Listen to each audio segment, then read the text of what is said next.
سلام و درود به همه شما خوبان. این بار اومدیم با معرفی یک مدل ساعت هوشمند. میخوام بهتون ساعت هوشمند پلاس 116 رو معرفی کنم. در ادامه میریم جلوتر و با نقد و بررسی و امکانات بیشتر این محصول آشنا میشیم.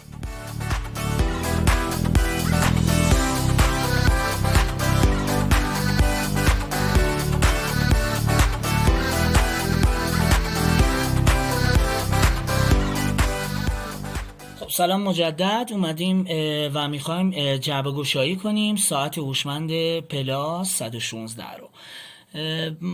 این ساعت متشکل از یه بدنه از خود ساعت هست. همونطور که میبینید توی تصویر قسمت شارژ شدن و کابلش در واقع میشه گفت به صورت متصلی بهش چسبیده. یعنی شما فقط اینو کافیه بزنید توی شارژر و کلیگی شارژر و اون موقع است که ساعت شروع به شارژ شدن میکنه. دو تا بند هست همراهش که این بنده هم همونطور که میبینید کاملا بعد از اینکه شما مثلا شارژ میکنید این بند رو مثلا میزنید داخلش و کامل میره داخل این ساعت. این ساعت هم طوری طراحی شده برای خانما و آقایون کاملا مورد استفاده قرار میگیره. یعنی خیلی جنسیت فرد یا اون کسی که میخواد این ساعت رو بپوشه مهم نیست.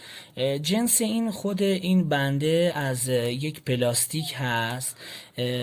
قفل ساعت به صورت سگکی هست که کامل اینجا قفل میشه و شما میتونید اون رو روی دستتون بذارید. من الان میخوام این رو روی دستم کنم و شما کاملا اون ساعت رو ببینید روی دست من که مثلا به چه صورت هست، کامل به صورت کامل براتون توضیح بدم. این ساعت عرضم به حضورتون یه سری حسگرها داره. این حسگرها شامل حسگرهای شتاب سنج، گام شمار و شمارش ضربان قلب هست. صفحش لمسی است و شما با لمس این قسمت به ساعت دسترسی پیدا میکنید و از امکاناتش استفاده میکنید. چیزی که خیلی مهمه، شما از طریق این ساعت میتونید دسترسی داشته باشید به کنترل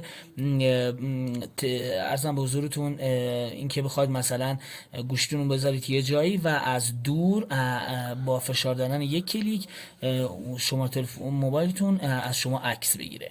اتصالش به تلفن همراه از طریق بلوتوث انجام میشه. پس بنابراین اصلا نوع سیستم عامل مثلا iOS باشه یا اینکه اندروید باشه اصلا براش مهم نیست، چون اتصالش از طریق بلوتوث انجام میشه. عرضم به حضورتون باتریش که خیلی مهمه برای همه مشتریان، باتریش از جنس لیتیوم یونی هست که یه باتری بسیار خوب هست. از اندروید 4.4 به بالا هم پشتیبانی میکنه. قابلیت کنترل، ببینید صفحه رو که من تغییر میدم مثلا گام شمار داره، اینکه چقدر مسافت و کالری طی شده رو برای شما نمایش میده. یه سری تنظیماتی هم اینجا داره که شما میتونید وارد اون تنظیمات بشید که مثلا اینکه صفحتون رو تغییر بدید یا اینکه مثلا الان این قسمت مثلا با فشار دادن این و اتصالتون به موبایل از شما عکس میگیره از طریق موبایلتون. یه سری امکانات داره مثلا مثل اینکه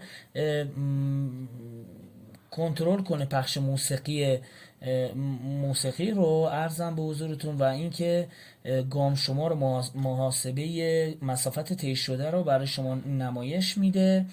یه ساعت بسیار خوبی از در رنج قیمتی که تو سایت میبینید، تو این رنج قیمتی یه ساعت بسیار خوبی هست. عمر و دوامش هم خیلی راحته. یکی از مزایاش که من احساس میکنم خیلی خوبه اینه که ببینید اصلا نیاز به کابل شارژ نیست که شما ببینید، یعنی شما هر جا این ساعت با شما باشه راحت اینو در میارید و اینو بزنید شارژ و کلگیتون شارژ میشه. یه ساعت بسیار خوبه از تو این رنج قیمت من به شما پیشنهاد میدم خریدش رو و شما میتونید کاملا گجت هاش رو با استفاده از حتی نوع این چیدمان ساعت رو خودتون با استفاده از تنظیماتش تغییر بدید که تو تصویر اولی تصویرم دیدی که اصلا شکل شمایش کاملا با این متفاوت باشه. شما هر گونه گجتی رو که بخواید میتونید روش تغییر بدید و روش اعمال بشه.